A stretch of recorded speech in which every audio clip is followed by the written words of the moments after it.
বার্তা এক নজর। তৃণমূল কংগ্রেসের নির্দেশে 21শে জুলাই কলকাতা ধর্মতলা চলো ডাক দেওয়া হয়েছে। প্রবল উৎসাহ উদ্দীপনার মধ্যে দিয়ে মঙ্গলবার বিকেল 5টা নাগাদ গাজল শহরের বিভিন্ন এলাকায় দেওয়াল লিখন কর্মসূচি করেন।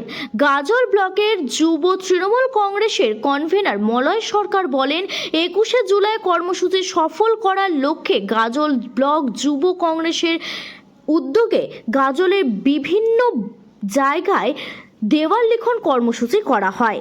এমন কর্মসূচিতে উপস্থিত ছিলেন গাজল ব্লক যুব তৃণমূল কংগ্রেসের কনভেনার মলয় সরকার, গাজল ব্লক যুব তৃণমূল কংগ্রেসের নেতা মৃত্যুঞ্জয় সিংহ, আলোক পাল, শুভ পাল সহ অন্যান্যরা উপস্থিত ছিলেন।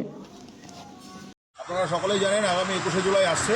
21শে জুলাই শহীদ স্মরণে শহীদের রক্ত হবে না কো ব্যর্থ এই স্লোগানকে সামনে রেখে আমরা পশ্চিমবঙ্গ প্রদেশ তৃণমূল যুব কংগ্রেসের ডাকে প্রতি বছর যে ধর্মতলা চলার ডাক হয় তার ডাক আমাদের কাছে চলে এসছে। সেই জন্য গাজল ব্লক তৃণমূল যুব কংগ্রেসের পক্ষ থেকে আমাদের জেলা সভাপতি মাননীয় বিশ্বজিৎ মণ্ডল আমাদেরকে নির্দেশ দিয়েছিলেন যে প্রত্যেকটা অনেক জায়গায় আমাদেরকে ওয়াল এখন করতে হবে। তারই অঙ্গ হিসাবে কর্মসূচি হিসাবে আমরা আজকে গাজল ব্লকের গাজল প্রপারে বিভিন্ন জায়গায় আমরা ওয়াল লিখছি। ধর্মতলা চলো সেই স্লোগান আমাদের রয়েছে, সেই স্লোগানকে সামনে রেখে। আপনার নাম, আপনি কোন পদে রয়েছেন? আমি মলয় কুমার সরকার, গাজল ব্লক যুব কংগ্রেসের আহ্বায়ক কনভেনার।